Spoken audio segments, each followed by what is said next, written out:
Packed Friday pod for you. We start with Bill Belichick to Chapel Hill. Bill is on to college football. Tom Curran knows Bill well until Bill didn't like him anymore, but he's great to talk to him about it. So Curran's going to join us from back in Boston.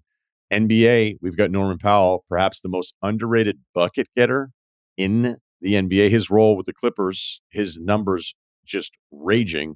And I've got some thoughts on the in-season tournament results from earlier this week. And we've got life advice. Have a great weekend.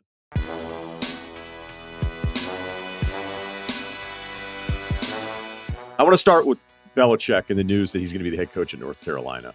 Then I got some NBA stuff that I'll get to here in a second. But there you go. Bill Belichick, head coach of UNC football. Now the oldest active coach in all of college football.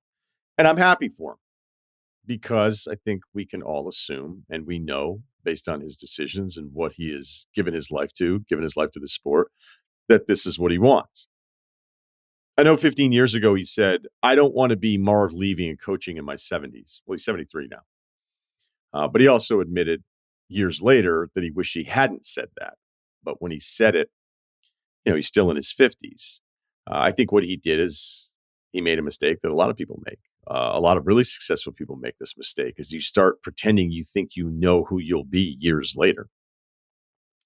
Age is a really weird thing because when you're younger, you make all these assumptions about who you think you'll be and what your priorities will be. And then when you're in it, you're like, all right, well, this isn't that old. And like, I'm not done. And I think last year was the first time Belichick was outside of football since like 1975. So Bill needs football, and that's cool that he needs football. I in a way would think it'd be really cool to have like this one thing that is so important to you that you never want to not have it in your life. So he's headed down to Chapel Hill. I know that in the Wickersham piece this week, and he went on in more detail with Bill last night for his podcast, but Wickersham wrote this week that a Belichick confidant said, quote, "This is a big fuck you to the NFL," by Bill, and that Bill's disgusted with certain elements of today's NFL. Apparently, through this last cycle, right, Belichick and his group were trying to figure out, okay, which teams would be available. Would it be the Bears? The Bears hire him? Would it be Jacksonville? Could it be Dallas potentially? After last year's hiring cycle where it looked like Atlanta was the only team that really even considered him all that strongly. And that felt like it was coming more from ownership because there was another piece to this from Wickersham's .com piece with that Atlanta brass, once they had to come together and put their top three finalists together for the head coaching gig for the Falcons that Raheem Morris ended up getting, that all of the people that were asked to go give us your top three, no one had Belichick even in their top three. And that's probably where that quote comes from. That also could probably be the birth of Belichick being disgusted because you're thinking, all right, whatever you think of Belichick, like he's not a top three finalist for the Atlanta Falcons by anybody that has influence on that decision being made. But remember too, when these jobs get really important, okay, the goal can become more about self-preservation than it can become about wins on a Sunday.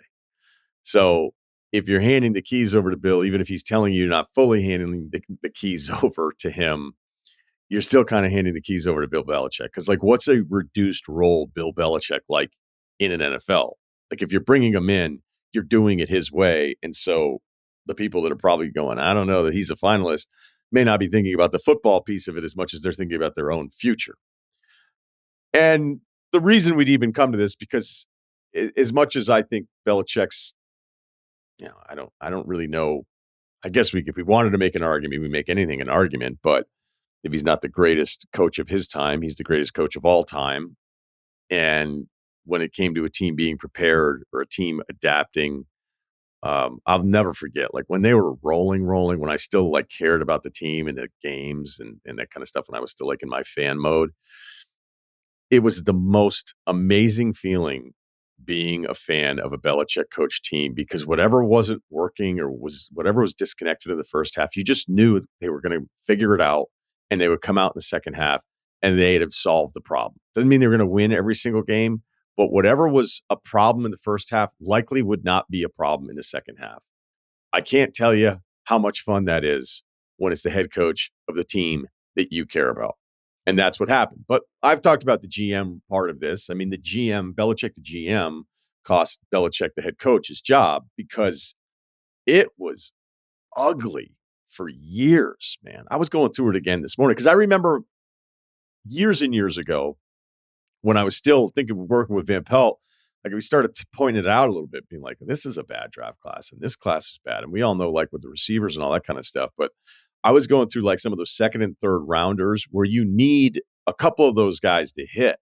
You need those mid-rounders in the NFL draft to hit so that you have depth and you're developing your own guys, because we assume Belichick, not just a great coach, but great at developing this stuff. But there's just so many lean years that then you go back a couple years ago in free agency, and then Belichick had to do something that was the antithesis of how he wanted to team build, is he had a dip into free agency. He starts spending all of this money. And I remember one year they had the highest combined cap hit at receiver, tight end combined. And I doubt any of you can even name who those guys were.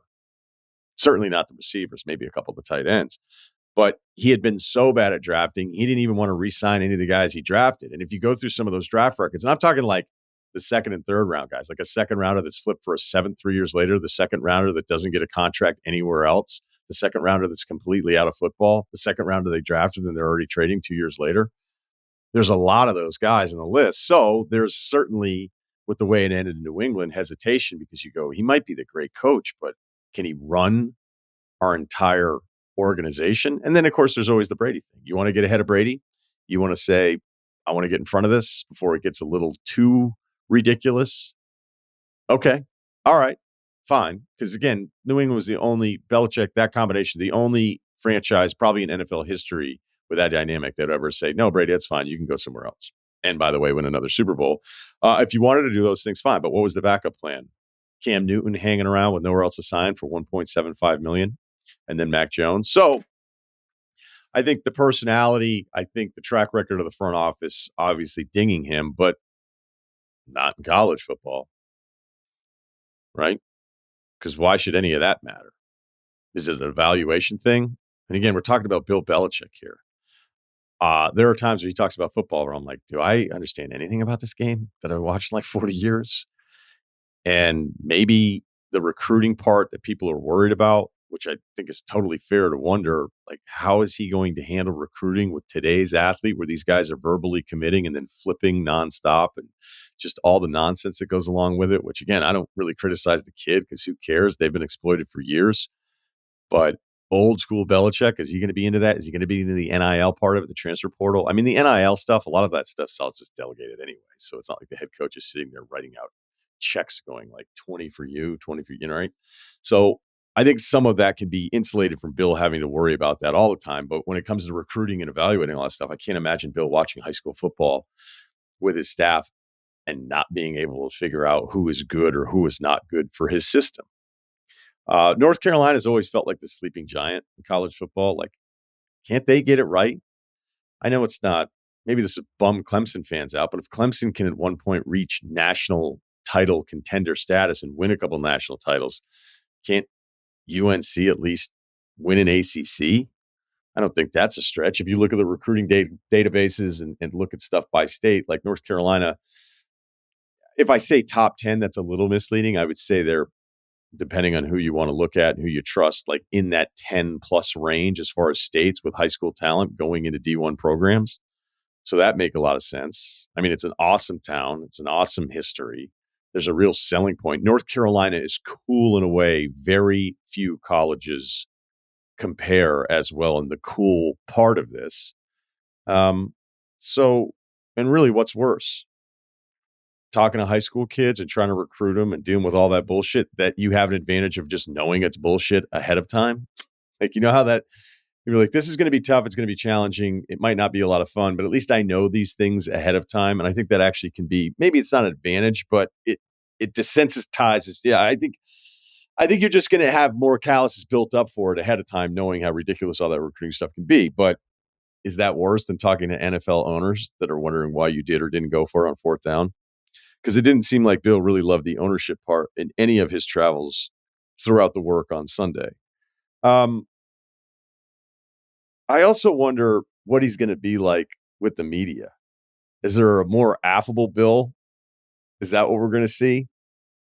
Are we going to see somebody who is like, okay, maybe I can't be the way I was in Foxborough all that time? We know that in the beginning, right? In the beginning, he's going to be awesome, friendly, ready to go.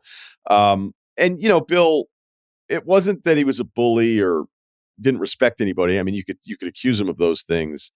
It didn't bother me as a media person. It wasn't like I was fighting for my media brethren. I just felt like there was kind of like a human decency thing where I was like, does it have to be like this? But at the same time, as I've mentioned numerous times, I respected the fact that he never was going to let noise be a factor with his organization.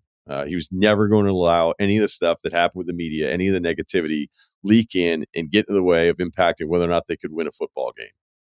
And that part, you may not love it, but I kind of respect it when you look at all of these drama-filled organizations where every week it's something else stupid.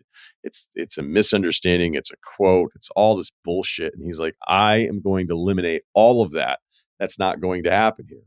I like the fact that he's going to get his son involved because clearly the relationship between Bill and his father is something that meant a lot to him and is celebrated. And maybe he's just trying to recreate that on the fly with his son, who I would tell you a lot of people think is really good as a defensive coach. And I think there's some numbers that would back that up going back to last year's unit with a team that wasn't exactly stacked. I don't know if the coach and waiting thing makes any sense anymore. That was all the rage in college football there for years. Will Muschamp, Texas, Joker Phillips, Kentucky, James Franklin, Maryland. We don't hear about the coach in waiting all that. Here's how coach in waiting works. You have to retire and have everything be awesome. And then everybody think that the coach in waiting is an awesome recruiter. So, look, does Bill the college football mean, this is another one too. Does Bill the college football mean that the college football transition to the NFL means that college football is not dead? Because we had a lot of people claiming that last year when Jeff Hafley left as head coach of Boston College to go to Green Bay, become defensive coordinator. Liam Cohen deciding to leave Kentucky after just 1 year in college as the OC there to become the OC of Tampa Bay. Remember that? So maybe this is with Belichick, the greatest of all time, going to college, an argument that college football is not at death's door. But it's a win. This is an all-time introductory press conference win. Everybody's smiling. If you're North Carolina, if you're running that athletic department and Bill Belichick is telling you this is how he wants to do it, and he wants to do it here with the family history going back to his father in the 50s, then that is a no-brainer hire. You could do it a different way. You could worry about his age. You could worry about him being a little outdated. You could even worry about the personality and what that's going to be like with college media. But it's an all-time win and an impossible thing, an impossible option to probably say no to. And I am going to be looking forward to seeing how he handles it. Because if they win, does he become more like Foxborough Bill? Or if he loses, they become more like Foxborough Bill? Because Chapel Hill Bill is going to be fun in the beginning.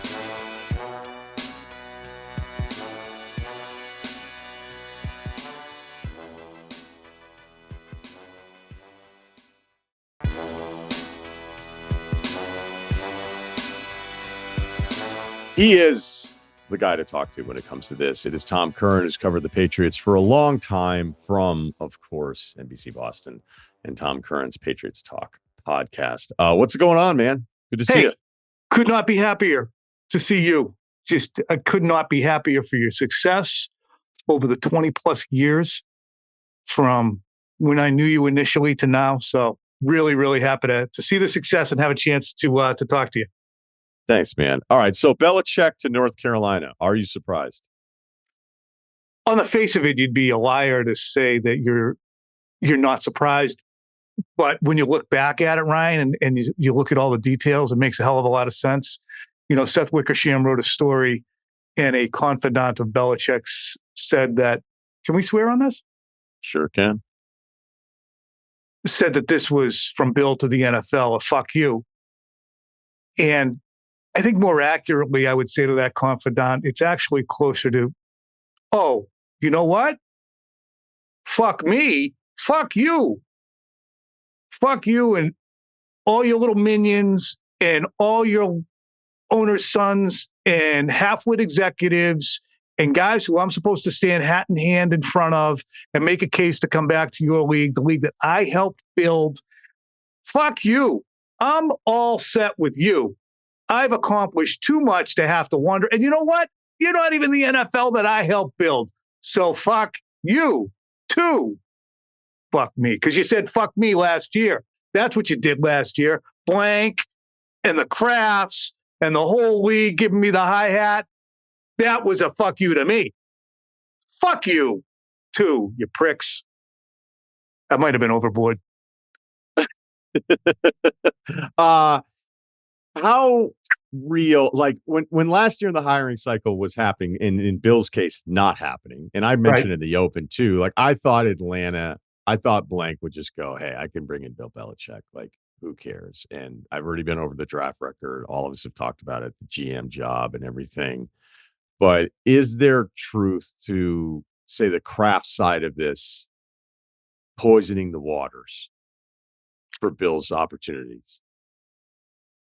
I think that if you're friends with a fellow owner, you have to tell them if they're buying something, what they're purchasing. What are you purchasing if you're an NFL team? And you're purchasing a genius in-game coach, a guy who will have an incredibly disciplined team, one who can be difficult to deal with, who's not going to be incredibly forthcoming on the decisions that he makes, who has, as you can tell, Arthur, not been the greatest drafter in the past few years. He's not easy to work with, but if you get the right structure around him and he's in a better mood, then it might work fine. I mean, you can't really lie. Like, if you came to me and were asking to hire somebody that I had moved on from, which isn't going to happen, but if that did happen, and I said, no, he's awesome. It was all me. He's great to work with. You're going to love him. And then he got there and he was just exactly as you suspected. Then you go, what are you, an idiot? But again, when you look at the Crafts, what's their motivation to poison the water when they're probably spending money on at least a portion of his contract for this year? What's the motivation? To make him look stupid? I just don't think that they wanted it to be as messy as it got. I think the Kraft has been constantly trying to thread the needle on, let's keep our foot in the past with Bill and the dynasty and move forward with Gerard, and we'll see how it goes. What's the worst that can happen? Let's try and fire Bill, but he's not going to be mad about it. We're just going to move on with dignity. They're trying to thread the needle of an impossible needle to thread with the greatest coach in pro sports history. So it's a long-winded ass answer. Sorry. No, but I think, helps us kind of understand all of it a little bit better. I mean, because I feel like we're doing some of the topics that we just did a year ago, and I didn't mean to just, I don't mean to rehash all of it, but I guess like clearly this man loves coaching in a way that, you could say, hey, anybody that's passionate about their field and reaches to the tops, but like this is really what he's all about. Like this group of people that he's with, whether it was Lombardi or Patricia, that Wickersham talks about, this group that would get together on a Zoom and talk about, like, hey, did you see what this team is doing? And is this guy, I mean, it's basically these guys had their own football podcast for a year and they never released any of the episodes. So this is somebody that was either so motivated by being dismissed by the NFL or just that he can't fathom having another year where he's not walking around a field with a whistle, which I admire. Like that part of it is totally like having that taken away from you when you don't like have his resume, and then to have that taken away from you where you're waiting for somebody else to give you that chance. There had to be some really weird moments for somebody like Bill going, wait, I'm not doing this again? Are you fucking kidding me? Yeah. So I like this. I like this for him. I do too. I understand the rest of it. Like, I don't know what your relationship is with him now, but maybe I'll ask you to guess, or if you do get the chance to talk to him, like, what do you think it is about this for Belichick to be doing it in college football? I think that again, I don't think that he probably thinks about me much, but if he did think about me, he'd go, yeah, I'm all set with him. I look at that group on the Zoom meeting, and you'll appreciate this. It reminds me of a virtual or online advanced version of the guys who sit at Dunkin' Donuts in there and they gather around on us at 10 o'clock every morning and bitch about the world. That's probably what it's felt like. And yeah, Bill, they don't want Bill anymore, and Bill doesn't want them anymore. So Bill's going to get his guys because he trusts his guys. And there's the hive mind of Belichick that is going to go to college and dominate, because how hard can it be? Look at these guys. Look at these slappies who dominate down here. And it can have the altruistic aspect of, it's the wild, wild west in college. I'm going to infuse this frontier land with some stability. I'm going to instill discipline into young men, because I believe the service aspect of it and the developing of individuals does matter to him. I really do. Growing up at the Naval Academy, having impact on really wonderful people like a Matt Slater or a Nate Ebner or any other the dozens of guys who've gone through this program that weren't great players, but were actually contributing members of society. Bill, I think, believes in that. So he'll have the opportunity to do that. And we look at, young men are at a crossroads in society, globally. And I think the more that you can get young men off their phones and giving them purpose, and they can then help other people with the next generation that comes up, I would imagine that appeals to him. But it also has to appeal to him that nobody's going to get their friggin' hands in the soup. And I think that Lombardi articulated it perfectly on his podcast last week when he said, hey, this isn't about control. After having spent 3 minutes and 45 seconds talking about how much it's changed in the NFL and everybody gets their hands in the soup. So it is about control, and Bill having it on his terms. And if it has to be in college, fine. I'll do it in nice, sunny Chapel Hill. You think it's going to work? No. I think it'll be a nice cruise into the sunset on the horizon. I think he'll win 8 games here. I think he'll win 9 games there. I think he'll win 7 games. I think he'll win 11 games, but he won't create a top 5 program, I don't think. Because look at it this way, Ryan. Why were the Patriots not good anymore? Well, first of all, because they lost the greatest quarterback of all time. But secondly, because they had a tiny friggin' coaching staff. Why did they have a tiny coaching staff? Well, first, because Bill made $25 million a year, but also because Bill didn't trust anybody who was not vetted by him or Steven or Michael Lombardi or somebody within his circle. And that circle shrinks and shrinks and shrinks. Cornerbacks coach, who's turned out to be a good coach, is this kid named Mike Pellegrino. Been here for a few years. He was a lacrosse player and coach. And Bill said, well, let's make you into a football coach. It's worked. But if Bill can't mold you, he's not interested in having you. So I don't know if this collection of guys between Bill, Lombardi, Patricia, Freddie Kitchens are going to have the hive mind to just infiltrate the college game and dominate it. I think it is about the size of your coaching staff and the innovation and stuff. What do you think of that notion? I could see it having a real pop early. Yes. Right? Yep. Because there's excitement. There's people signing with them. The NIL part of it. Like nothing, all the NILs, like they're most pumped up in the beginning, right? In the beginning of like, okay, so let's get behind this. There'll be all this momentum now. We'll see what happens at the most important positions. I don't think because the draft didn't go well that now he's going to be a bad recruiter. I think that'd be a stupid assumption. And, for the most part, like you look at the recruiting rankings, you're like, which guys are close to us? Let's try to get them. Right. I don't know that you're going, I don't know if this guy's a 3 technique, the way he would be with the way he would, really want to hone down and like who fits his system or not. Yeah, it just dawned on me. What's going to be funny is, how does he cut guys that he doesn't like? You give a kid a friggin' scholarship, and it turns out you don't like him. Can't really cut him, can you? I mean, like, certainly, and this absolutely happened here. And Brady would talk about this in his final year here. He's like, I've seen how guys get ostracized when Bill wants to move on from them. I've seen it a million times, and I'm getting it now, too. They just doesn't communicate with them. So how is he going to do it to these 18 and 19-year-olds when they show up and they can't be a 3 technique? You can't cut college players, can you? No, but you cannot play them and then hope they hit the portal. That's kind of the benefit of the portal, is if you make it miserable enough for a guy that you gave a scholarship to, then just make it that bad. I mean, this was happening before the portal. I remember there was a player where, I mean, I'm not going to, I think everybody kind of knows this story, but there was a player Harbaugh had at one point, was basically like trying to make his life miserable. And Harbaugh was just wrong about the player, but like he was hoping maybe this guy will get out of here. And Harbaugh, it was one of the rare cases of Harbaugh kind of getting something wrong.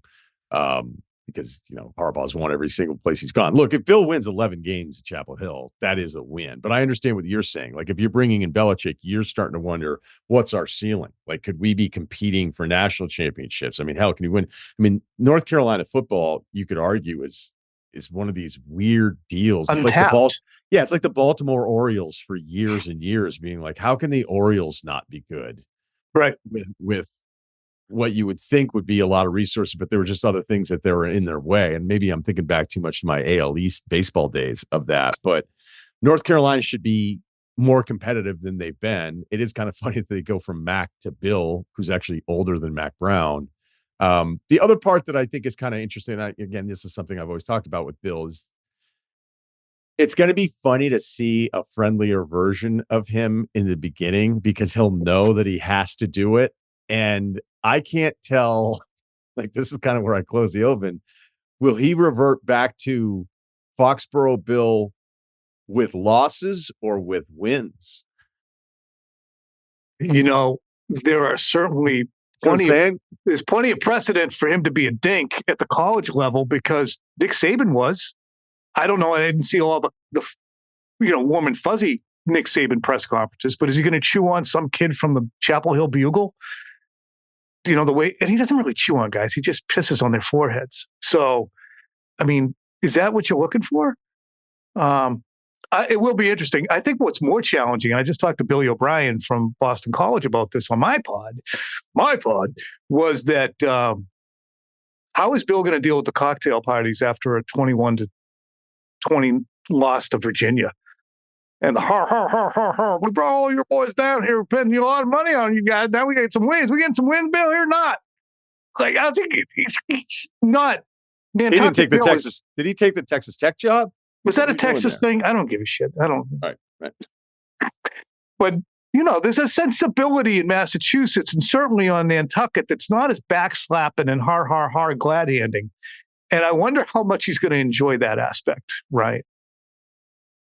He'll do everything that you're supposed to do in the beginning, and then early do those things. Yeah, early Bill's going to be very cooperative. He's going to be friendly, but once he gets that thing rolling, he's not. And I mean rolling in like the day-to-day. Hey, this is the job. And I don't know if rolling is 8 wins. I don't know if it's 11 wins. But here's the thing: is like, he wanted to do it, and they wanted to do it. So good for all of them. Like, I would not sit here and criticize it. Like, you get the next hot 38-year-old offensive coordinator and fuck it up just as bad. So if the greatest coach perhaps of all time in the history of the NFL wants to come down and do this and try his approach to this whole thing, and you're North Carolina, good for everybody. Do you feel shortchanged that you're not going to be able to watch Bill's second iteration or third iteration as a head coach in the NFL and to watch him chase the Shula record? I don't. I think I would have thought that mattered to him a ton, because I think there's such a huge, I mean, you know him better, certainly way better than I don't even know him. So I'm just an observer here for this long. I think that Shula thing would mean a ton to him because of how much he appreciates just the history of the game, which he's told us numerous times.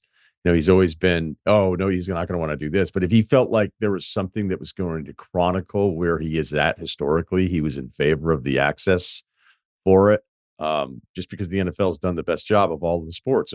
Just, their history is going to be incredible and how accessible it is. And it's, there's less games, so it makes it a little bit easier there with all that NFL film stuff. But I think he recognized and appreciated all those things. And I think that he probably expected at some point the sideline shot of him looking up at the scoreboard and seeing a final win and surpassing Shula. And now that that's been denied of him, I do feel bad for him a little bit, but as just a football fan, I don't feel like I'm never going to have a moment, Tom, where I'm like, you know what sucks? Like, You're this is a right. good, yeah, this is a good week 15 in 2028. But you know what would have been awesome is like, Just when Bill would have done it. Yeah, I'll have forgotten. So, and that's the funny. There is no conversation where people are saying, "Well, Don Shula is the greatest coach ever."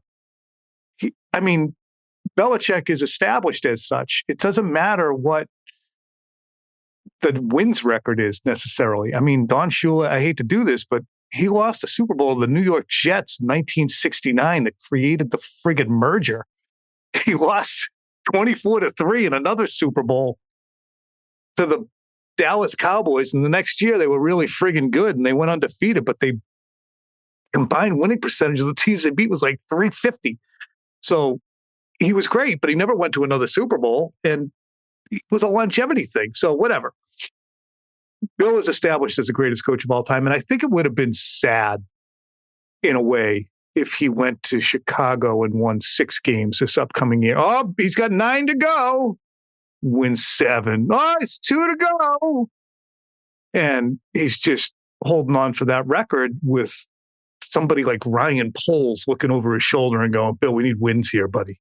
Like, he would have had to sacrifice a great deal of dignity to return to the NFL on the terms that were necessary, whether it be with Jerry Jones, having to put his nuts in a little purse and hand them to Jerry and say, give me these back when I'm done, or wherever else. As Lombardi said last week, where's the great job that was opening up? What is a great job anymore in the NFL? There aren't really any. It's all collaboration, and Bill can't stand collaboration. After I read Education of the Coach,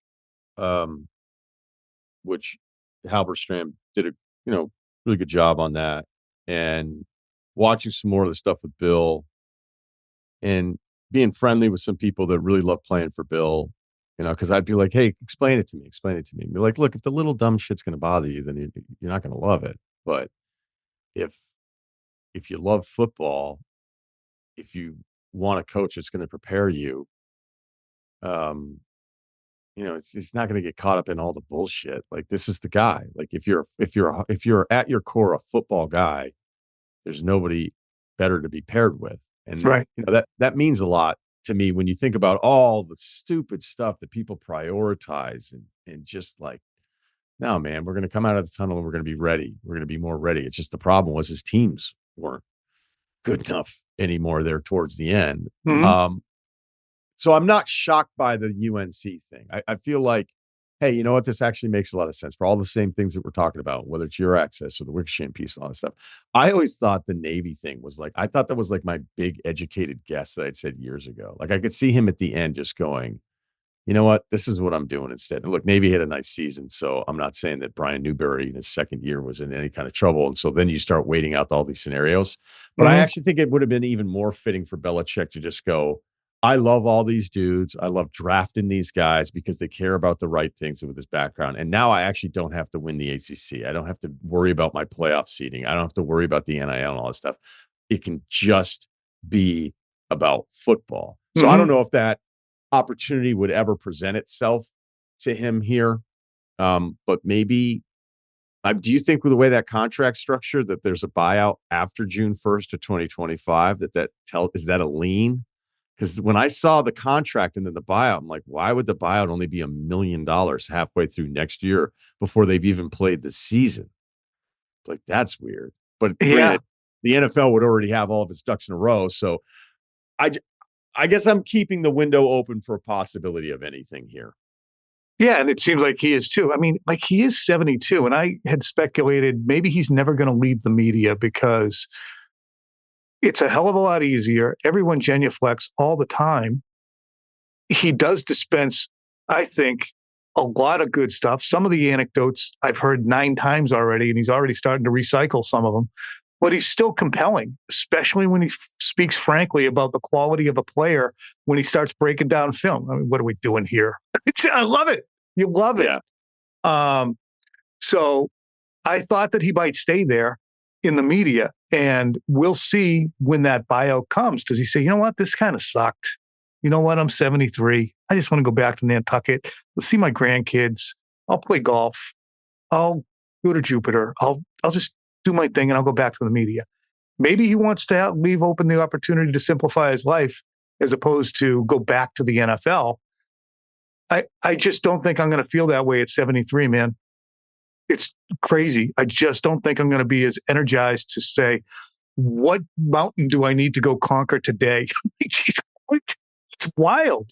Whether it's, the owners themselves, the Kraft or Belichick or Logan Roy or whoever else, not Logan. What's the dad's name? Logan. Yeah, L to the OG.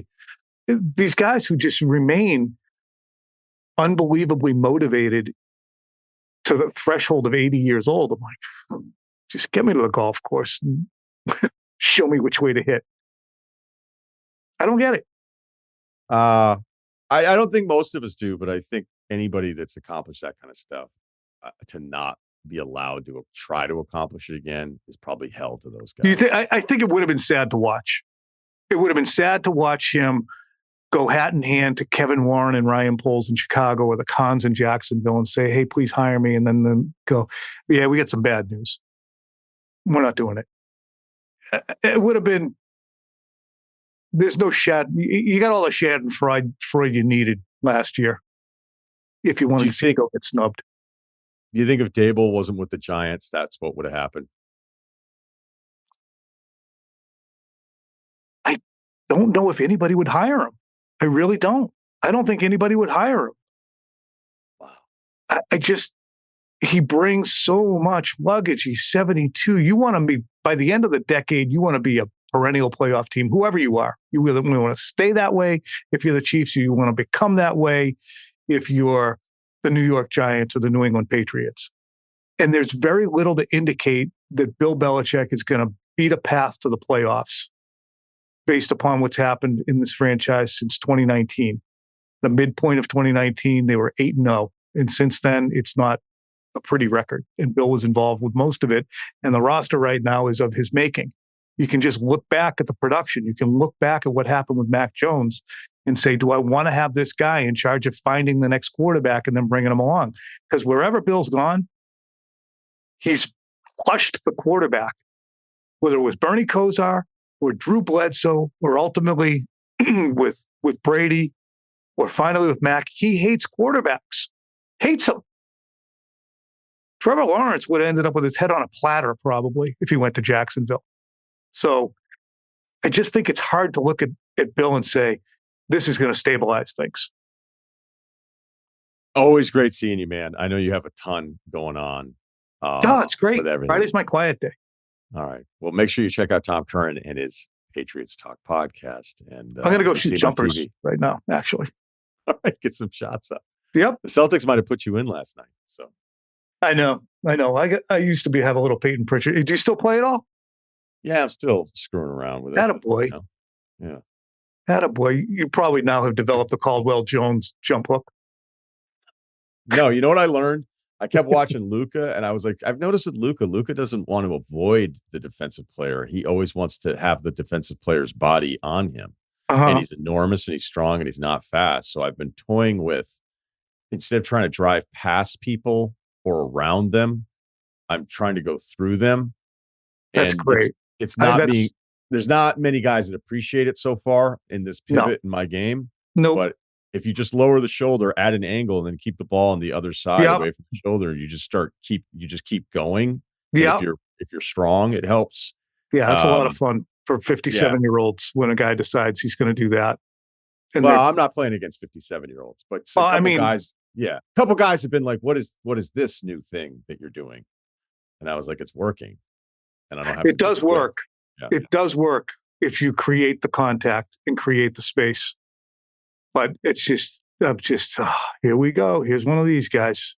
Yep. Who brought this guy? Still has eligibility left. And you have to do this. The first thing you have to do when you see that prick coming, you have to do this and that. So you're going to protect the sternum, and you have the little stiff arm out there so that when you start coming, at least there's some cushion. Yeah. No, but I'm only doing it against younger guys. They hate it more, actually. You can do it to me. I don't want to do it to you because I know the way you're wired. I can see it in your eyes. I can be a big baby. All right. Big baby. Well, thanks, buddy. It's always good to see you.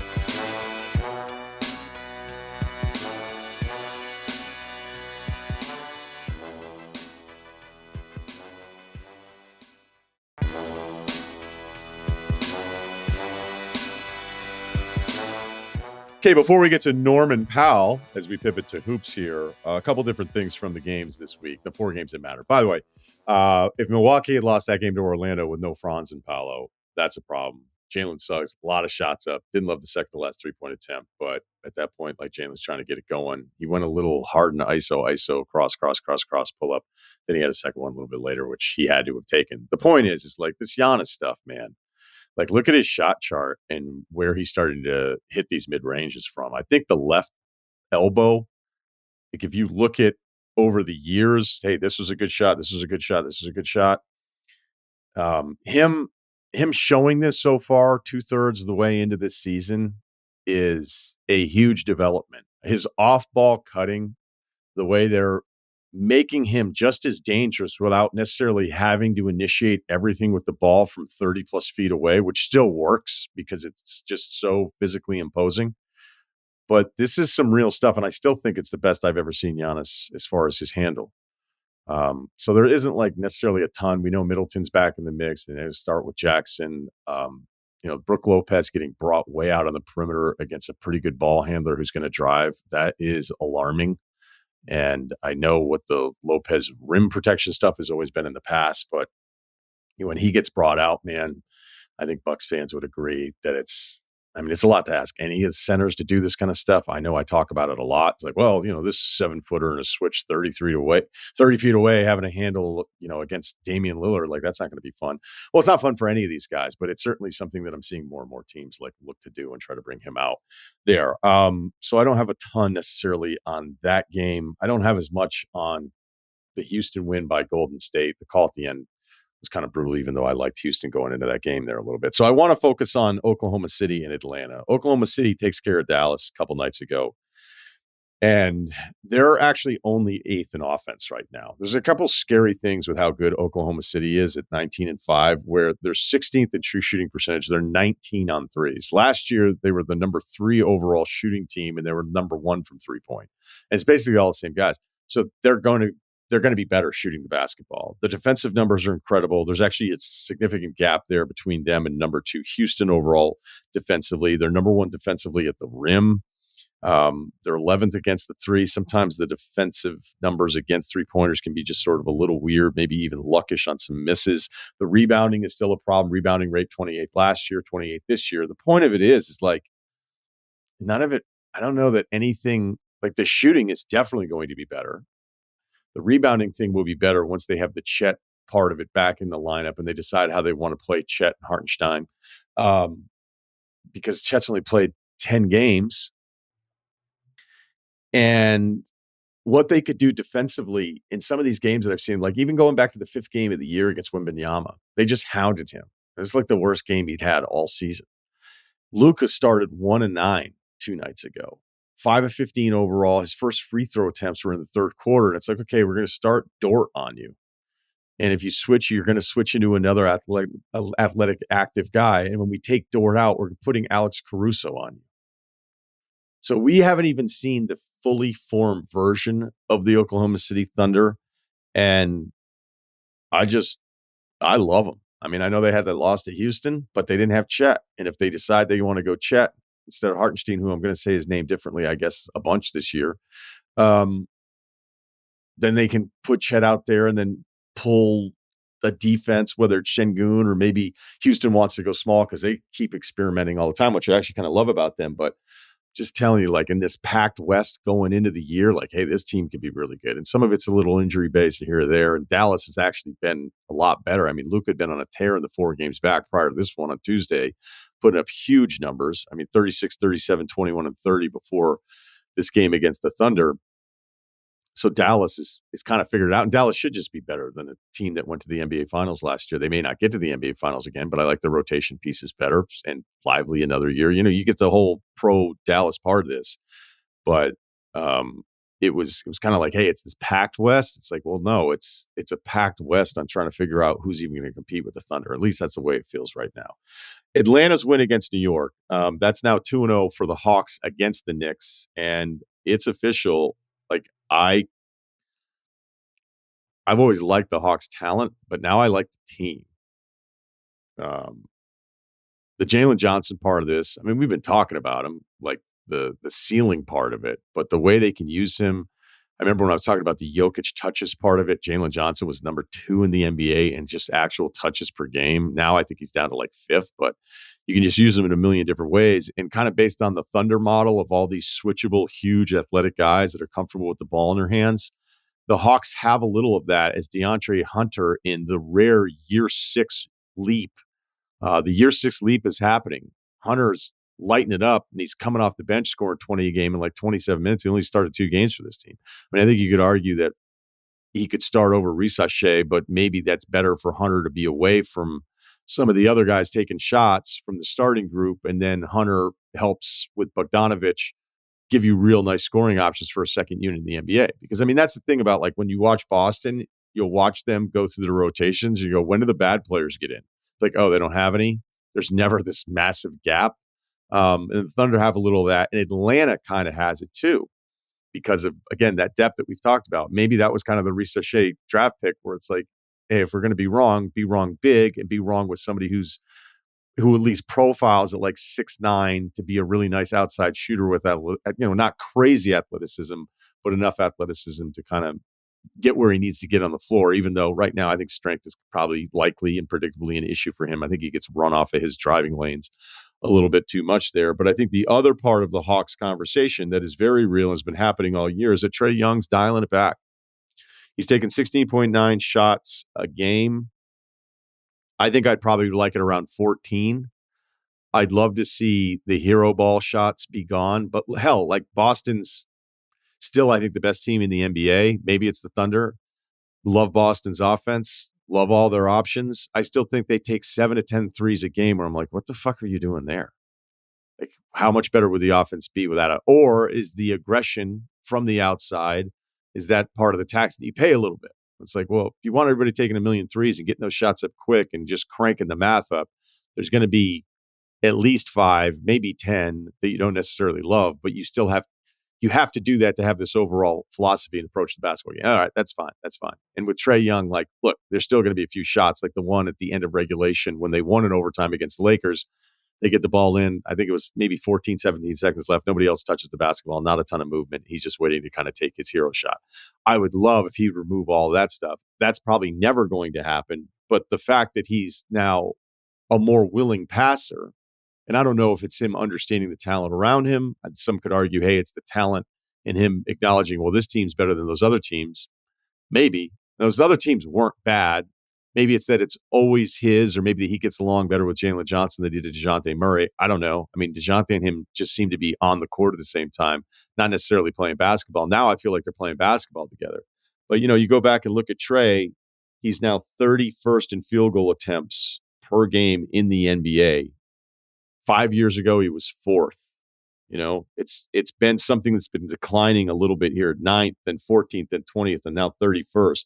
The deep threes for high volume guys, the 30 most likely players to take those deep threes. He has the second worst 3-point percentage on those shots, but I don't know that he's this bad of a shooter, even though he's struggled this year. It's kind of like the Thunder thing in the beginning. Like, I don't think Trae's going to have it. I think the overall win for all the Trae stuff, and that I've talked about it for years, is a hint at a willingness, and maybe the actual real willingness of, I don't need to do all of this stuff all of the time. I don't need to get 30. I need to have more guys. Because, like, there's some players where I go, okay, you're good enough that everything should be yours. And it would be nice if you also have the wins to go with it, which Trae didn't have other than the 21 conference finals appearance. But this feels like a real thing. And I think it's just going to be a win for the Atlanta Hawks if he's just dialed down a little, even though we know some of those deep ones are just never. Maybe that's just like the Celtics thing. You want all the other stuff? Well, you're going to get 2 or 3 of these 30-plus footers that are just part of it. But they also could throw Dyson Daniels at Brunson. Brunson was miserable in that game. And there was just a lot of moments with the Knicks. Like, once that second half clicked, Atlanta just looked like a better I don't think they're better than the Knicks, but they looked like the better team in the way that they were so confident and they looked faster. They looked younger. And there was just a couple checked out plays from the Knicks that I didn't really love, but who knows? I think that's honestly the way I want to present that whole thing, that recap there, just a couple days removed from it, is that I just feel a lot better about the Hawks. It's not like I'm sitting there the next day going, the Knicks have all of these problems, although the Dyson Jalen thing didn't seem like it was a lot of fun for the Knicks point guard.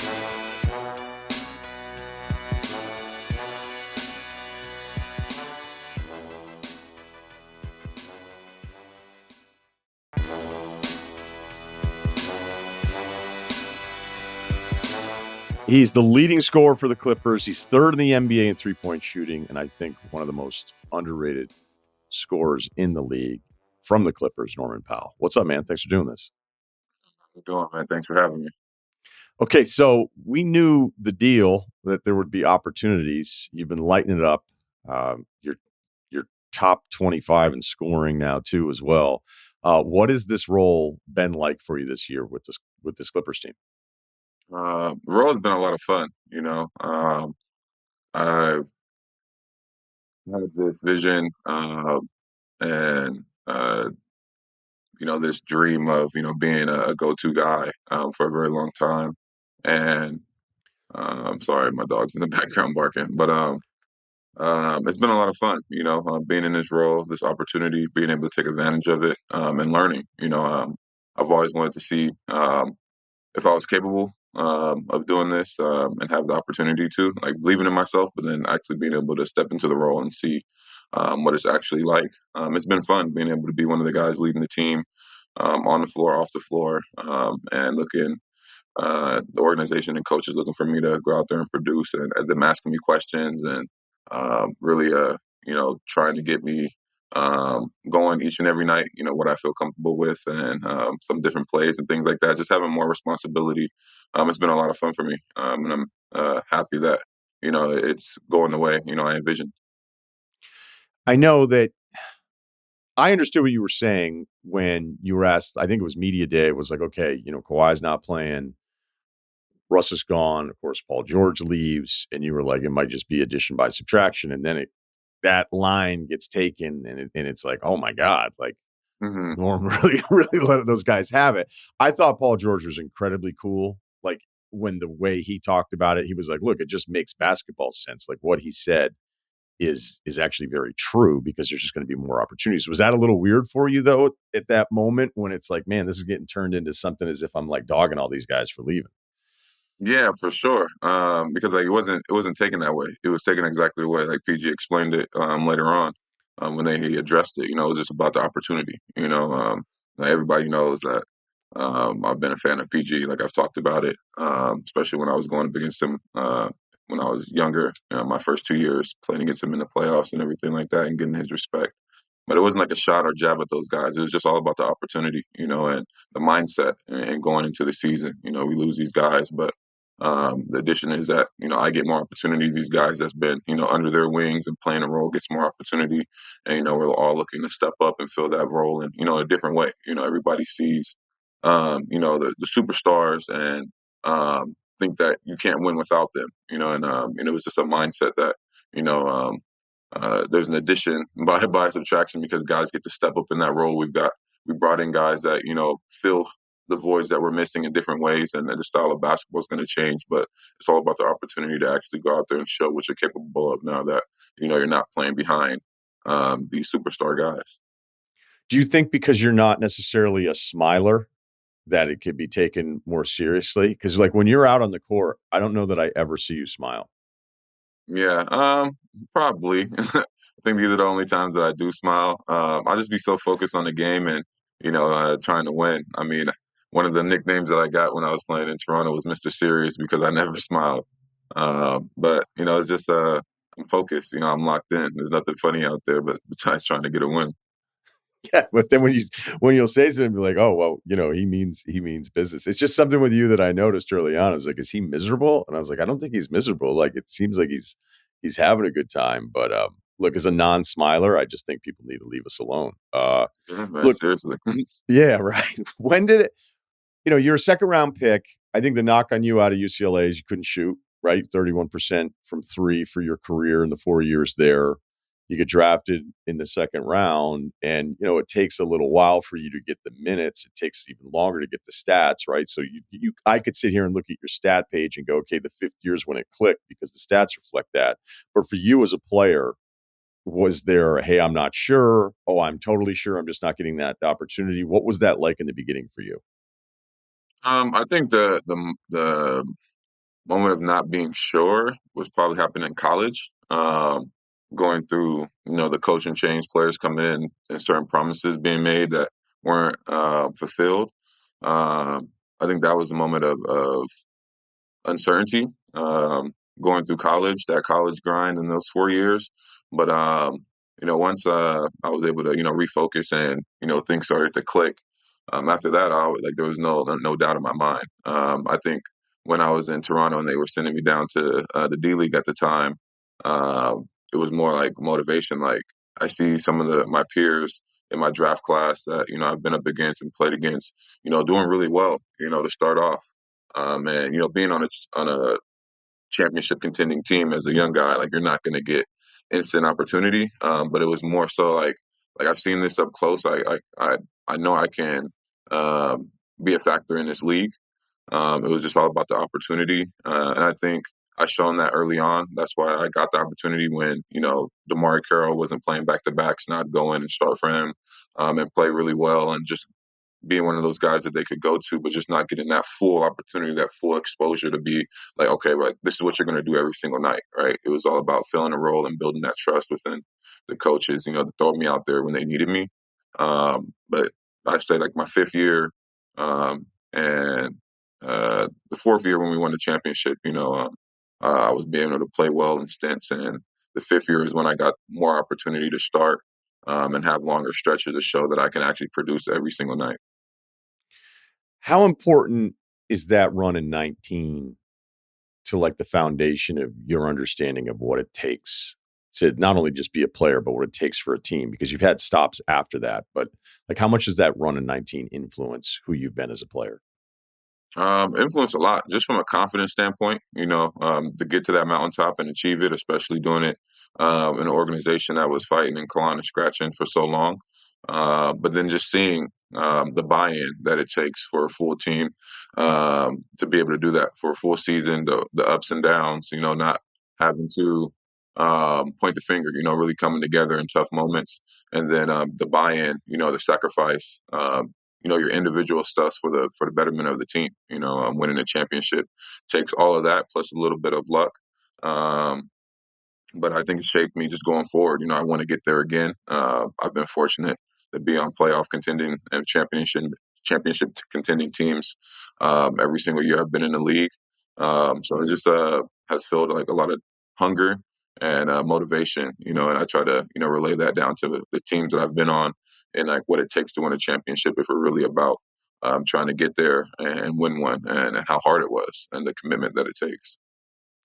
You had mentioned just a moment ago, and I know because I'd read the interview this week about the doubt part of it, and how serious that got. And I guess you're telling us that it was more around UCLA, but I mean, how bad was it? Was it so bad that you didn't want to play basketball anymore?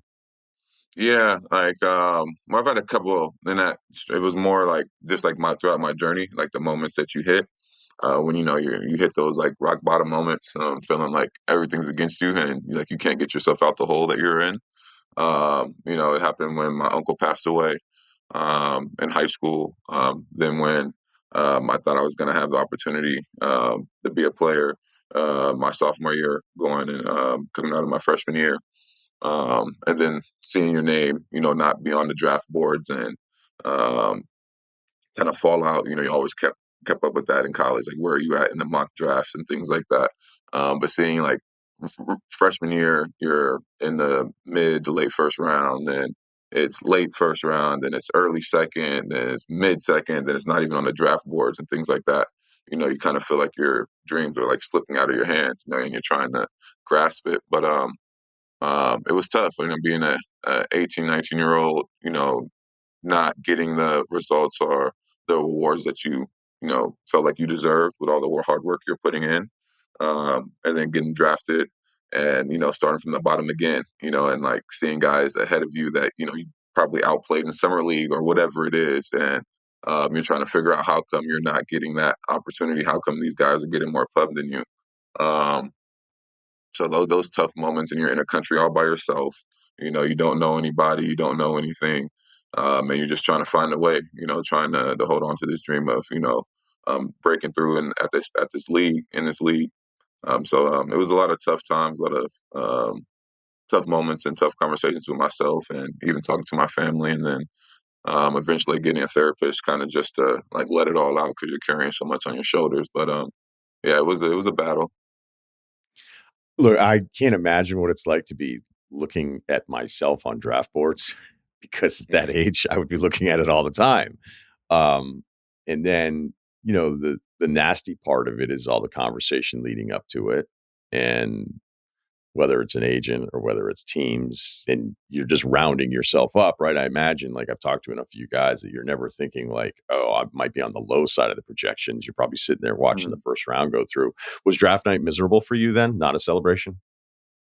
Yeah, it was tough. I don't think I really told that story. Like I was getting ready to leave my draft party, because I was pissed. Like I was like, because I had like seen some friends that like knew some people in the league, and like whether it was player development guys or like computer analytics guys for the teams.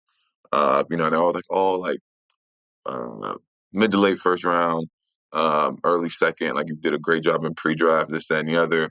And I'm looking at all the guys that I went up against, and we had a list of like who we're going to go at, who we're going to try to find in these workouts. And I outperformed, and even some of the guys that were in my position that went 1 through 20. Playing against them and like competing against them and having really good like draft workouts against them, to where it's like we were two best players. Um, During that workout, seeing these guys go, and I'm like, okay, like I did a great job against this player, this player, this player. And then like some of the guys that I totally killed and outshined and outworked went ahead of me. And then just like not hearing your name go in the first round, it's like, okay. Then not hearing your name go in the first 10 picks in the second, it's like, well, what are we doing here? And then after, I think, I don't want to throw no shots at nobody, but I think Dakari Johnson went like 38 or something like that. And I was like, nah, this is crazy. And I got up and I was like almost in tears, like getting ready to leave my draft party. And Tyus Edney from UCLA, and my high school coach, had to literally like stop me and was like, no, you can't leave. Like everybody's here for you no matter what. Like trying to give me like all the options and avenues if I don't get drafted. And then within that moment, my head coach for my high school team like told me to look at the TV, and I see my name coming across the board being drafted at 46. Yeah, I think you were so traumatized that Dakari went 2 spots after you. So Was it after me? yeah, I'm wondering if it was Juan Pablo Valle who went 39th to Charlotte. Was he the one that went to Cleveland? No, Cleveland. See, some of this will be messed up because it'll say who took who. Like San There was Antonio like took Milutinov, who never played, in the first round. I always imagine the American guys, like when there was some dude who'd be like, I can't pronounce that guy's name. Like, what the hell's going on? And this guy just went ahead of me. But, sometimes that's a size thing. So if I look through this, who went at 38? Darren Hilliard from Nova. Maybe that's what I was thinking. Rashawn Holmes, Rakeem Christmas went ahead of you. Josh Richardson Olivia went ahead of Hanlon you. went ahead of me. Yep, from BC. Joe Young, mighty Joe Young from Oregon, 2 spots. Andrew Harrison, and then Marcus Thornton, who lit it up at William and Mary. You must have got Hilliard and the card mixed up. It was somebody with a D, and I was like, nah, this ain't it. Yeah, look, I mean, you guys are all really competitive dudes, and it makes sense. But like, if you think about this dream, this childhood dream, and it's draft night, and you're actually sitting there completely miserable, wanting to leave your own party. But like, look where we're at now. So, I've been curious about this because like Kawhi is fascinating to those of us that like I stopped trying to figure him out a long time ago. I'll never forget the smartest information I ever got in Kawhi when he was leaving Toronto was a team was like, we have no idea. And if anybody tells you they know, don't listen to them because that means they're lying to you. Like if a team tells you like, hey, we think he might do this, that means they absolutely are full of shit because that's just not how he operates. Since you were his teammate in 19 and like last year, he played 68 games. He was really good again. And it was incredibly, I can imagine how frustrating it was for you, but just as a basketball fan, so frustrating just seeing him in the Dallas series. You're like, he's not right. He's not right again. Yeah. Are you tasked with being the Kawhi whisperer in a way, just because you guys have had the background and history? Yeah, I mean, people always ask me like questions about Kawhi, but honestly, like, I'm doing it to you right now, by the way, too. yeah, So I'm he's like, guilty of it. he's normal. You know what I mean? Like I've known him for years, even before teaming up with him in Toronto.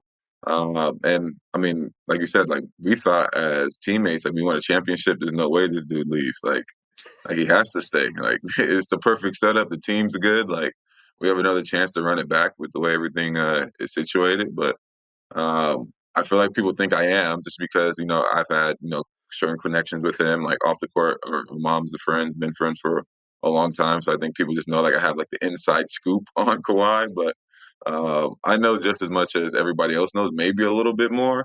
Because there's conversations, but those conversations won't ever come out or anything from me. It's the same thing that's being put out that I'm going to tell people because that's not my situation to tell. But I can speak from a standpoint of being a teammate and just sharing the floor with him and like his daily routines and stuff like that.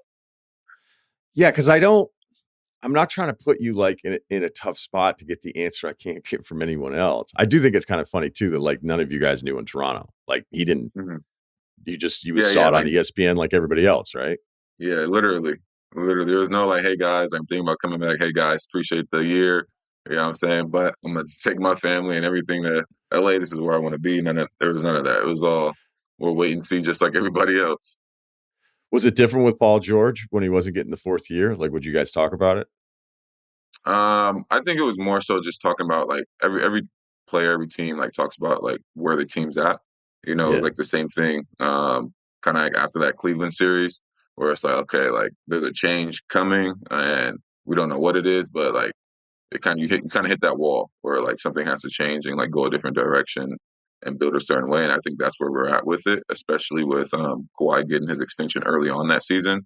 It kind of like set the standard of like this is what the max is going to be. I don't think in like for me as a team, as a player looking at basketball from uh, the business side of it, like if your franchise player is getting this certain amount and like the reason why your team is built a certain ways for this player and he gets his max and this is what the max is, like I don't think anybody else is going to get paid higher than him. So that was like kind of what the conversations were like, okay, this is kind of like the max and what this team is going to look for going forward. Yeah, I have Kawhi follow-ups in my head, but I know they're all a waste of time. So I don't even think I'm going to ask and be like, "Hey, what's the plan?" Because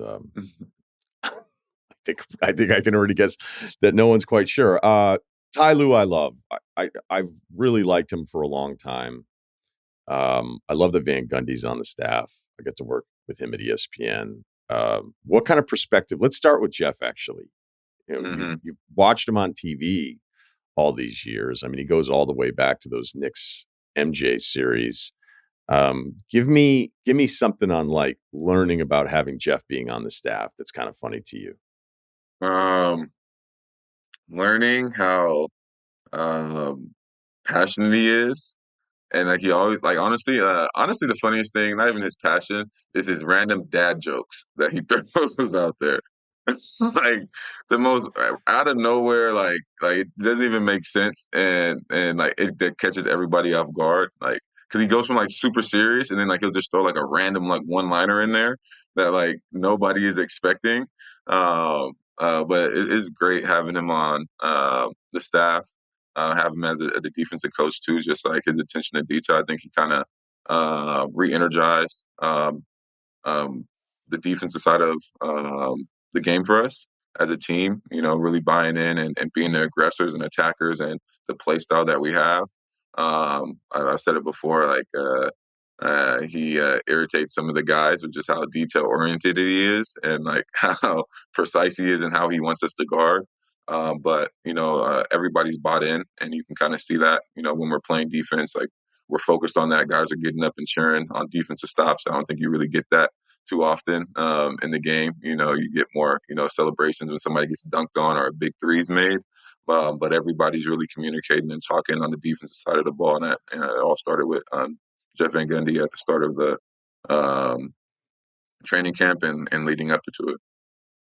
Yeah, this is more of like a philosophical question I have about defenses, right? Because I think all coaches feel like there's some way to prevent something that's happening to them offensively. And like I'm going to ask you a Harden question here in a second, but like when I think of like prime James in Houston and how good he was at the high pick and roll, and it's like, okay, he can stop and pull up from three. He can drive and throw it to Capella if you come up to help and Capella's behind it. But then if you don't challenge, he can hit you with the floater, and he's probably going to get the free throw. So like I'll see different actions.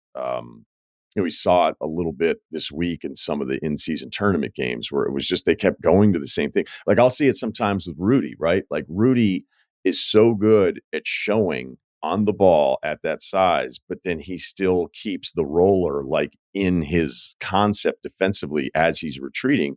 But sometimes it's just impossible, right? It's like as you as the ball handler, you'll just know, like as great as he might be defensively, you're asking a lot of this guy. So whether you guys want to go small, which I think teams are closing smaller a little bit more, but then Zoo is really good, so he provides all this rim resistance. Like, how will you go into a timeout with Ty Lue in the staff of like, okay, is it solving the problem, or is it just giving a different look when you're trying to stop something that's happening to you? You're trying to just put out the first fire, like you're trying to take away the biggest strength of the opposing player, and force them to do something that they're uncomfortable with. And a lot of it is playing now with the game being so like analytical and numbers based. It's playing the numbers. Like this player's not that good of a passer going to his left. His numbers show that he's not a great pull up jump shooter as he is going left than he is right. If he goes right, he has everything he wants. He has the drive, he has the pull up, he has the three, he has even like the passing angles that he can make. But going left, might not be as good. So it's really just trying to make the opposing offensive player as uncomfortable as possible and try to make other guys beat us in areas that they're not as good as well. But like you said, that James Harden like run in Houston was so crazy that you had guys like teams guarding him, like basically like giving him the runway. I think it was Utah. It was where you see them Milwaukee. hands back Remember on the side of them. Remember when Budenholzer, like I think there was a Milwaukee game where they basically decided to play him on his left side. Yeah. I thought it was Utah, but was it Utah? There may be a couple teams that tried it, and I remember watching it going, this. It was like the most untraditional way of playing defense I've ever seen. Like it was like literally just like he's not going left hand at all. Like sit on like literally like I don't care if you give him the straight line drive. It's always like square him up, play him even ball man you basket, like none of that. Like they're literally just trying to cut off his left hand. And I've never seen defenses do that. But it was just like he's so good going to his left that like we have to force him to his offhand. Like even if it's giving him a straight run right to go at the big, like we're going to take away his pull up threes and things like that. Yeah, I remember watching because I think a few teams may have tried to do it. So I think we're both right. It was like a couple weeks, and I remember thinking, well, first of all, he's too smart. Like if you're just going to tell him every time what the coverage is going to be, then by the way, it stopped fairly soon because he's just too smart. He's too skilled to kind of figure it out. Now, look, full transparency. I know he's a Hall of Famer and he's put up huge numbers. Full transparency in the audience listening to this. He hasn't always been my favorite.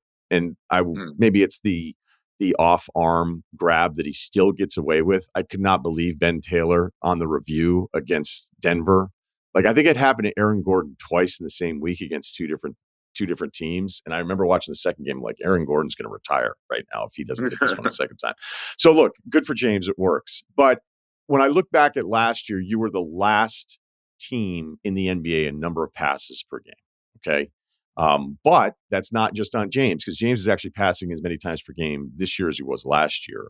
You're not last in passes per game now. You're 19th as a team. And I think it makes a lot of sense. Like Kawhi's terrific on ball. Like if he's going to get the ball, get you to the elbow and work, that's a really good possession. PG is really good on the ball. Russ is somebody that is just better with the basketball as opposed to off the ball. So it made sense collectively that you weren't going to pass a lot. As a basketball fan, I don't like that because I like passing. I like movement. I like a second movement. I like attacking from different. I like having a defense have to think. Where James is so good that he can stop the possession, he can dissect what's going to happen. He's been much better this year. But what does it mean for you in those possessions where James is stopping it and everybody's kind of waiting? Like how different is that for you as a scorer, knowing that you're going to, like, granted, you've already played them, so this isn't necessarily new this year, but it is asking you to kind of, I don't know if weight's the best way to describe it, but clearly it's a little bit different than some of the other offenses you see with just more movement. Yeah. I mean, like you said, last year, like weren't passing that much. I mean, you have four At all. guys who in their career, like teams have been built around them. So they have the ball in their hands literally the whole game. And they're the ones deciding like what goes on and reading defenses. So like when you get those four on the team, it's kind of how do you make it work? And a lot of it comes from the sacrifice from the other guys, knowing that, PGY, they're going to get their plays. James is going to get their plays. Russ is going to get their plays, and it's kind of playing off of them. This year, it's a little different. We got more guys that, can get up and down the floor, do different things. There's a lot of different movements, and James is like really the only ISO player.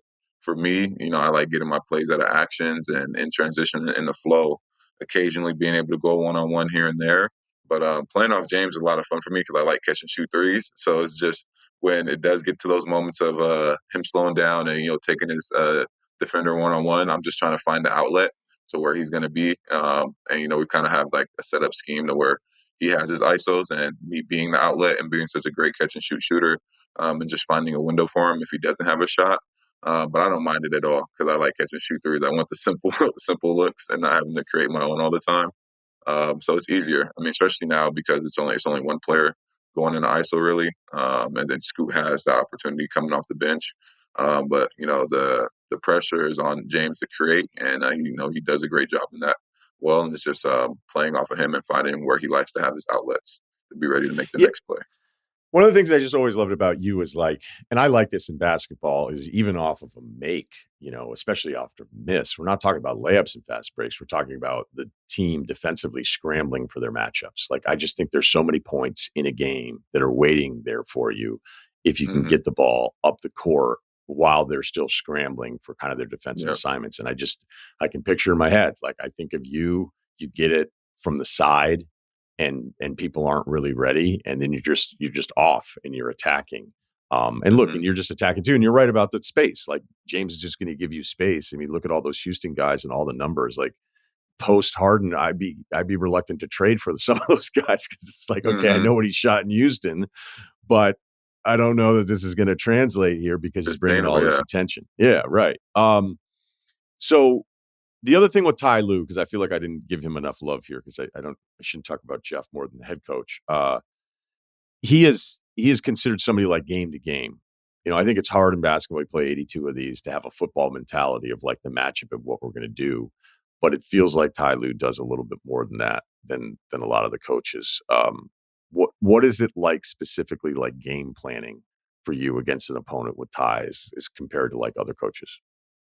It's a lot of fun for me. Like I said, like this year, even last year when I got here, like him asking me like specific questions about what I like, the different plays I like, what side of the floor I like to have the ball, how do I like to attack, what's my best play of like shooting, what's my favorite play that I've had, and having that dialogue, with him, where it makes me feel comfortable to be able to come and share what I see on the floor, and then him, being so bought in to who I am as a player.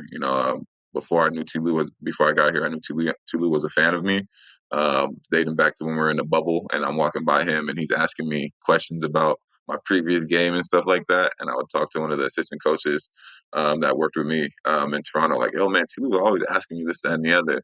And he's like, "Man, you never know, man. You might end up there. Like Tulu might be a fan of you." If every time you see him, he's asking you questions, and then to get here, and hear him say like, he's been a fan of me for a long time.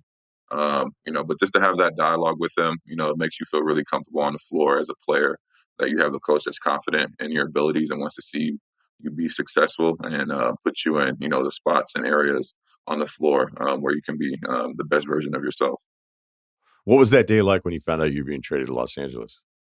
I didn't think it was real. I thought I was being pranked.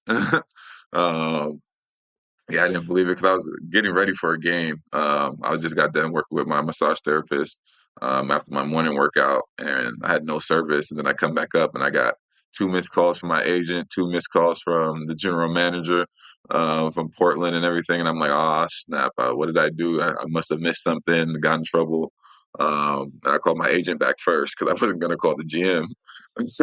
And he basically told me that, what do you think about LA? And I'm like, well, it depends on what LA we talking about. Like, what do you mean? And he said, the Clippers. And I was like, nah, you messing with me. There's no way. He's like, no, they're thinking about trading for you. Hasn't came out yet, but I think you're going to be a Clipper. And I was like, well, it works for me, man. Get me up out of here. Let's go. Wait, would you have felt different about the Lakers? No, probably a little bit more excited, not in a bad way, just because Kobe was my favorite player growing up. And, having that dream of, wearing that jersey, especially, with him. His last year was going to be my rookie year, so I really wanted to be a Laker, just to share that team and that moment, that jersey with him. I think that would have been the only difference is that childhood dream of being a Laker because of Kobe. But my first game in the NBA, going to an NBA game, was the Clippers, so there's still a full circle moment there too. Before we let you go, I have to ask you this because I think it's so funny. Chris Wallace, who works the team, I've known for a bunch of years, and he reached out. And the scar on the forehead, I was watching it, and I'm like, man, that thing's not healing. And you wanted it on the bobblehead. Yeah. I thought it was going to be a perfect touch, you're kind of leaning into it because like everybody, like as soon as it happened, and like the next game, like I didn't miss any games, but I had this like big like silicone patch on it, and I couldn't see. It was messing up my vision. And then when I took it off, and like after the game, like coming back to my phone, social like doesn't miss a heartbeat, and like first thing I see is like a 21 Savage gif. Everybody's like calling me 24 Savage and this, that, and the other. And then I had that really good game to close out the Golden State Warriors a few games after, and like just had all of that pub around it. So I just like leaned into it, and I had that one liner like I'm not a tough shot taker, I'm a tough shot maker, and then everybody went crazy about that. So I was like, I like to embrace those things. It is what it is. You can't shy away from it. It's healing pretty well, but I thought it was going to be like a good like little like signature moment for me as a Clipper. It does look better now that I'm looking at it than it did last season, because after it happened, I was like, man, I don't know what kind of available ointments you would have as a pro athlete. I imagine you guys get some high level stuff. I was like, but you know what? Like you said, you've embraced it now. It's on the bobblehead. You're having the best season of your career, and I hope a lot of people are paying attention. So thanks, man. Thanks so much for the time. No, thanks for having me. It was fun.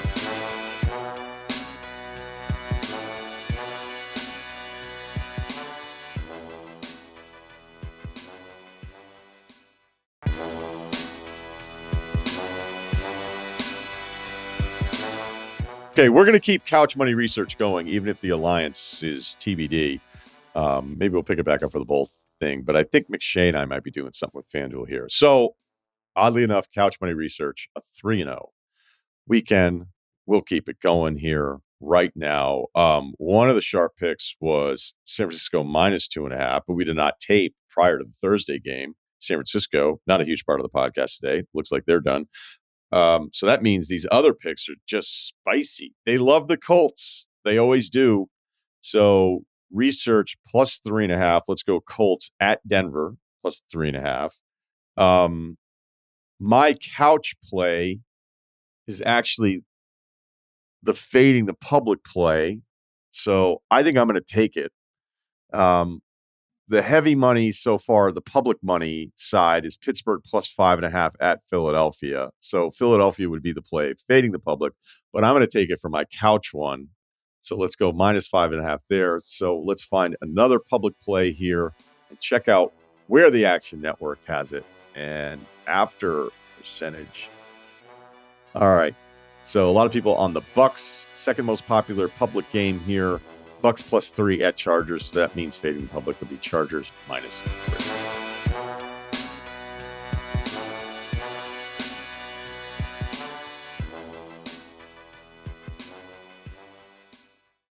You want details? Fine.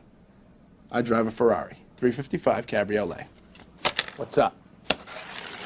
I have a ridiculous house in the South Fork. I have every toy you can possibly imagine. And best of all, kids, I am liquid. So, now you know what's possible. Let me tell you what's required. Our email address, lifeadvicerr@gmail.com. Kyle, Ceruti, Wargon. What's up? Did we have anything that we needed to clear up? I feel like these moments have turned more into, was there any follow-up? Nothing on my end. On anything? Everything's good? No. Golf today, Kyle? It's Hell yeah. we're seeing it might come together. All right. How are the clubs? We haven't really followed up on that. Have you used them yet? Dude, doing so well. My buddies characterize it as like, you know what, your bad is still pretty bad, but your good's getting better. So that's the type of stuff I like to hear. Love that. Okay. That's great. Both sets of clubs? Is Dude, one better than the other the one?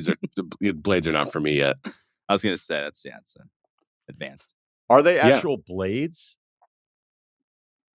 I gave you blades. Why do I have blades? I don't know. Maybe that's why I think that was probably the second one, right? I think you always knew you were going to give me the burners, but I think the blades was probably the throw-in. Those are tough, man. The margin of error there. Yeah, but it's good to work your way up to something. Why did I have them? I don't even know that I knew. Those aren't even yours. Some just left them at your place. Oh, that'd be so good. No, I remember buying them because like a weird thing happened where Dick's Sporting Goods sent something got messed up. So I just basically like sent nothing was happening. And so I kind of just sent him a tweet, but it wasn't, I don't know if it was, yeah. That's a real last resort situation. Yeah. It's usually safe for like flights that have gone wrong. I don't understand that one. I mean, I get, if the airport thing doesn't go right and it's kind of like a last resort, but just I have been at Hey United, right? You guys don't know what that's about, though? Come on. I mean, it's literally just like, hey, look at me, and then I'm going to get some free stuff. Because, like, cool, the social media guy's like, oh, man, now I got the church hasn't got a blue check mark. Now I got to send them, like, a free flight or just open your pocket, spill out some miles. Everyone wins. It's lame. It's very lame. I can understand being desperate there, but what I can't understand is when people fly and sometimes it doesn't work out. Like sometimes it just doesn't go your way, and I know it sucks. But yeah, the thing about the golf clubs was I can't believe I bought blades. Did you have like an awesome week and you're like, I think I'm ready to challenge myself? No, it actually does seem like a very Russillo thing to do, though. Like I know, would I didn't buy want to like say the it. hardest piece of equipment, and like you'd be like, no, I'm going to make this work. This is what the people use. Iron sharpens I'll iron, be using this. Yeah. What I've learned about the blades thing is that basically people that are really, really good at golf, like below professional golfers, will tell you that like having blades is the first telling on yourself moment of like, oh, you're one of those guys. And that the people that have the blades are probably not good enough. Whereas the really good golfer that's like, I'm still just not going to benefit from blades enough, and I'll still hit something that's a little bit more forgiving, that they're smarter and they're the better golfers. But I don't remember those being like straight up blades. It says it right on them. Is ridiculous. It says, and they look newer too. So, I still take the burners out, but they look newer. I'm like, man, one day. Yeah, because when I played at Riv with caddies and he was looking at my clubs, he was like, no, these are great. These are great. And then it's 3 hours because I was like, I don't know if I should have these. They're not blades, but they're, I was like, I just figured I would figure it out pretty quickly and be really good because golf is so easy. And towards the end, he was like, you might want to find something a little bit better, player friendly. Ouch. And I was like, we were talking in the beginning of the round. You were totally on my side. You said my swing was fine for these and I would figure it out. And I was like, and now 3 hours later, you've abandoned all hope. So I don't know. Yeah, I'm gonna have to research the ones that I gave you. Anyway, the point of the whole tweet thing is then somebody at work who was not somebody at work that should have told me what I could or could not do, told me what I should or should not do. And I like that even less. It's like, I don't think you should be doing that based on partnerships that we have. And I was like, what do you do here again? All right. Ceruti's SC banner. 5'8", 185, used to bench 250, but stopped lifting anything above 40-pound dumbbells during the pandemic. Lots of aches and pains went away, and I never looked back. All right, our guy's going like, you know what? I don't need it. I don't need it. I don't need the pain. Anyway, I don't need any advice. I didn't even know I read this one. I noticed on the YouTube, Ceruti has a St. Louis City SC banner in the background. What's up with that? Is the only question. He's from St. Simple Louis. Answer. I'll just go here. I've had some people, make comments about my background. I like soccer. I like to collect scarves. I don't really have any place to put them. I'm working on a basement situation where I can get like a nice wall to hang them up all on. But right now I'm just hanging them over my messy Xbox poster.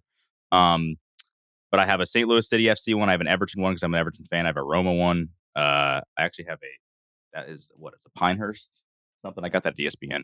The USA one, I got an NYCFC, and I got an Ajax one. The St. Louis City one, I got that from Smallman. She's like part of the crew, over there. She was doing, I think, some media stuff for them. And obviously she's Miss St. Louis. So she got me a scarf. So I figured I'd support. She really is Miss St. Louis. Yeah. So I figured I'd support Michelle Smallman. I don't really know much about, I don't watch a ton of their games. I don't really have an MLS team, to be honest with you, but I like the scarf and I like Smallman. So there you go. Okay. Really nice combo. Seems like it's cooler to be from St. Louis these days. Is there like an air about that? I don't know. Doesn't it? Smallman, I remember, I won't say who the anchor was, but they were filling in on a radio show that Smallman, I think, was producing with me. And somehow St. Louis came up, and basically the guy was just like, oh, that place is a dump. Didn't know Smallman was from there. That's awesome. She doesn't want to hear and that. she was really bummed about it. Really bummed about it. Yeah. Was the host a good fill-in or a bad fill-in? Bad fill-in. A bad fill-in. I love the good fill-in, bad fill-in stuff. Oh, that would be funny. We can't do that, but man, it would be great. Awesome I know. segment. Randy Scott. Just the dudes fill-in. that would show it's not up. Randy Scott. He wouldn't do that. No, Randy Scott was a great fill-in. I used to love the people that would fill in and be like, this is my show today. I'm the captain now. And you would just go, no, it's actually called this show. And you're filling in. We could just do who's a good fill-in, and then people could fill in the blanks. But I got a lot.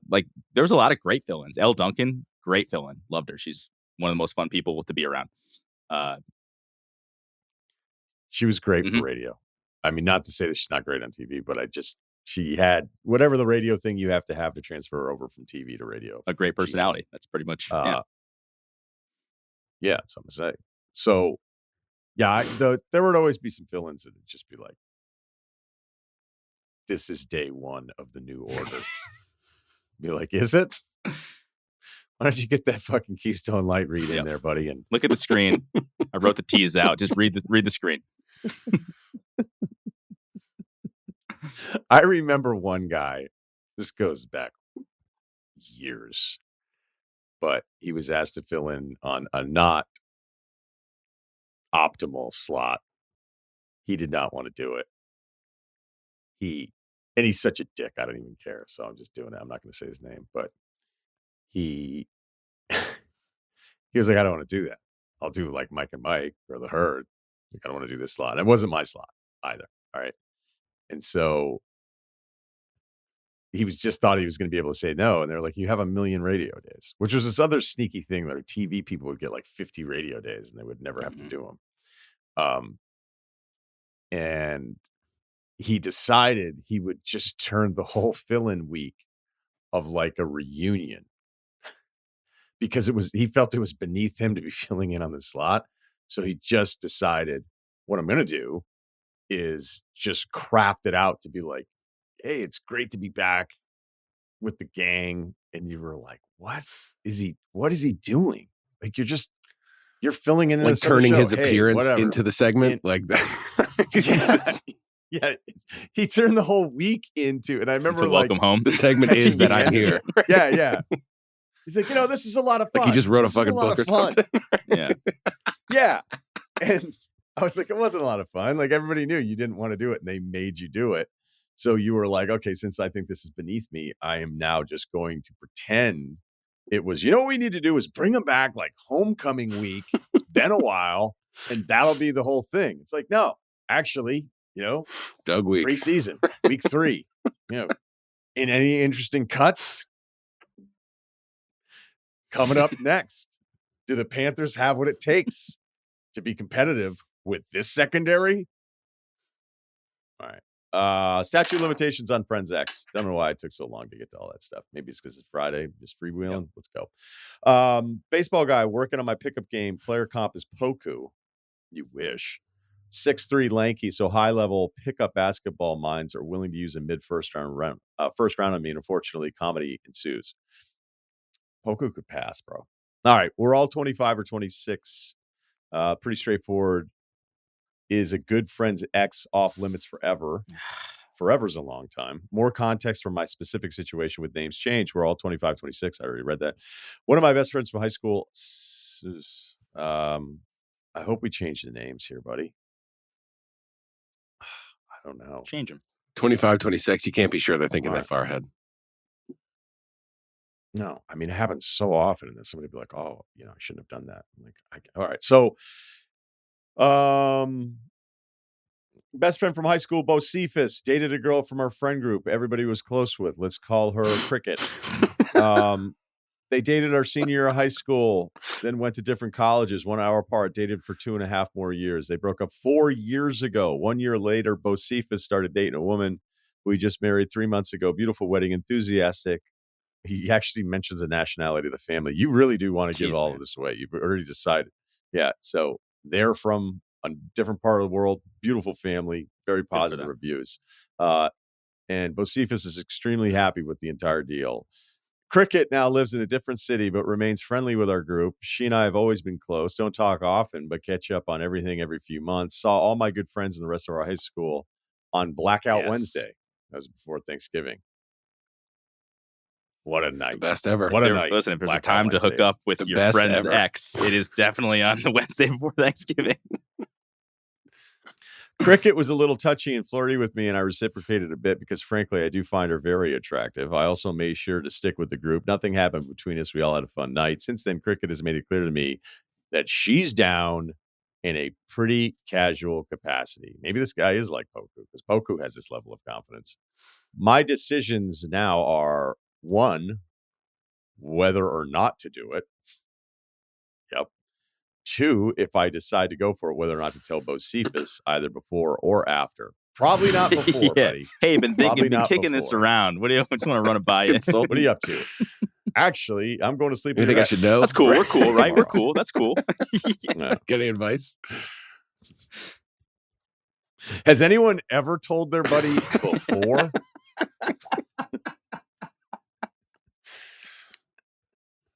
That would be great. That would be a great comeback. I'm really busted up about this. Don't know how it happened. But you already did it, right? Yeah. Yep.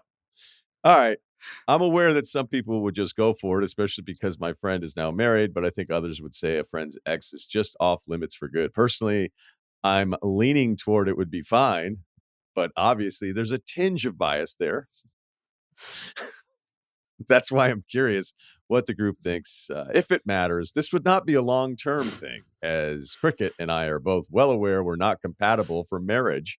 I'm confident she and I will remain friends, whether this happens or not. I'm not particularly worried about Bo Cephas. He's an easygoing guy and happily married, but if this jeopardized the friendship, I'd have no problem forgetting it happened and just staying where I'm currently at. That said, ... she's really hot. This is a gray area. Important. Is what it is. I flip-flop both times, and I'm leaning towards you could do it. But when he said we're 26, I'm like, all right, so no matter what happens, not enough time has passed. That was my first thought. It's like, if you guys are all in the same area, probably not enough time has passed. But then they said they broke up 4 years ago, plus you add a marriage. It's kind of like, I thought, I understand. And if you're talking about keeping this under wraps, I think you could do it. The marriage is the big thing that pushes it over. But without a marriage, I don't think the statute of limitations is up, which means this is what we call a gray area. And I think there aren't any completely wrong answers. Totally. There's no right answer. There's no wrong answer. I think the fact that it's kind of weird that you're both like, yeah, we both realize that this is not going anywhere long term. It's just kind of like a thing. We're both attracted to each other. That makes me think, do you trust her to just like not tell anyone or like not have this get back to your buddy? Then I think it's kind of fine. It's probably super exciting to think about too. Like, he's not hung. If it was one of those things where like she broke up with him and then he was really hung up on her and then he married this girl they didn't like because he wanted to get one over on her or something, like if there's this whole backstory about how he's like still kind of into her, I'd be like, all right, and he's asked you for advice in the past, like, yeah, that's different. But like if he's moved on, I mean, I know, I don't know, plenty of people like they date high school into college and they just kind of grow apart and they're like, I'm sure many of those people would be happy with whatever life their ex-partner lived. And I don't know. I think that's kind of unfair to be like, no, you can never do this, even though I understand like it is complicated. I think it's fine. Try to keep it under wraps. And, even if it gets back to your buddy, hopefully he's kind of understanding. There are some guys out there, like we read an email not too long ago about that guy who's getting married and tried to like back channel through the grapevine to get this old fling to be at the wedding. So there are guys that like will look at that girl possessively forever. There are, but you'll probably be able to tell which one of those guys are not. Like those guys can't hide it amongst their friends forever if that's how they are. So you would know one way or the other for that. But if it's not that, I think just shut the fuck up about it and, enjoy the excitement and then move on if you're leaning towards doing it. Every guy is different. And I think possessive is definitely part of the makeup for a lot of dudes out there, where if he finds out, then it's like, well, if you marry her, fine. But if you don't, that's fucked up, right? And you're already saying that you're not going to do that. There's a ton of pressure on you there to be like, the only way we can justify this is if we spend the rest of our lives together. So it's also like the beginning of a rom-com, I don't know that too. It's like we can't get married. This is just a hookup. And then it's like, wait a second, you got a family vacation. It's like, Yeah, I mean, guys are all over the spectrum on this one, right? Just absolutely all over the spectrum where, and really my only experience is being a guy. So I got that down. Offer up, guesses on how the other side sees this. But I think sometimes when it comes to relationships and sex and that kind of stuff, we're probably a little bit more aligned. There's probably some more commonalities than maybe we would want to admit or realize because, there can be so many things that are different about men and women. But yeah, like I've had guy friends that are incredibly possessive. Like the second they've ever hooked up with anybody, then it's like some weird, like land grant thing. Dibs. Is like, passed on through generations. And you just go, I don't think that's necessarily the way it works. However, I don't know that it should ever be like a free for all either. And guys will tell you different things than they actually think to their friends too. So it makes it even a little more muddy. Yeah. Because when you're married and you're going to start a family and you start telling your buddy like, hey, can you not do this? Now, are you saying you can't do it with like anybody, or is it this one specific one? And then there's the other side of it that I think is always like kind of fascinating. And I don't know if it's like just a pure sign of maturity or if it's some weird, like desensitized. Like I'll never forget, like one time, one of my friends from college, I was like, what did you do this summer or something? I don't know how it came up. Like it wasn't, hey, hello, man, how was your summer? And then he told me some weird escapade story, but he was like basically talking about he and his uncle like went on this rampage during wedding season. And I was kind of like, you're that close with your uncle? Like I never want to be. And sometimes like sometimes it's like a 3-year gap and it's weird. Just like it makes sense if you explain it, but it's still weird. But this uncle was older than him. So like significantly older than him. It's from a part of the country where I think if I said, but I'm not going to say the state, we'd all go, that kind of checks out a little bit. But where there can be some dudes that are just like, I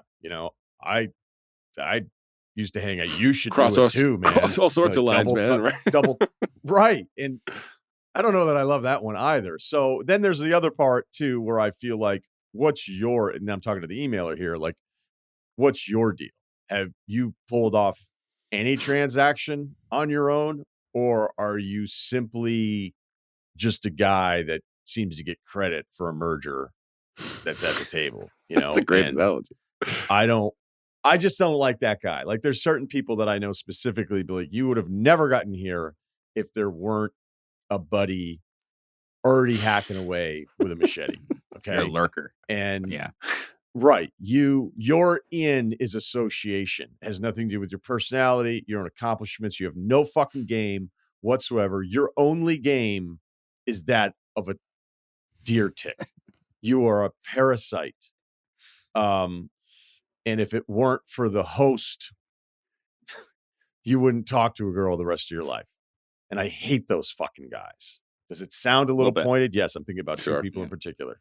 So I'm not getting that sense for you at all. I'm not saying those things about you. But ultimately, we already know what you're going to do. You're going to do this and hope you get away with it. And you probably are, because he's got a wife and kids. And, the stuff you start worrying about that you used to worry about before that happens, I would imagine, as I'm talking to my two married buddies here, you just don't have enough room to care about this shit anymore when you start getting. Also, if it comes out later, you know what I mean? There is a time that the statute of limitations on that would be up. And if it doesn't come out for a while, then it's all in the wash. Like, who knows what date it was if he finds out 4 years from now, whatever. At that point, it's like, all right. That's the other good math. Good.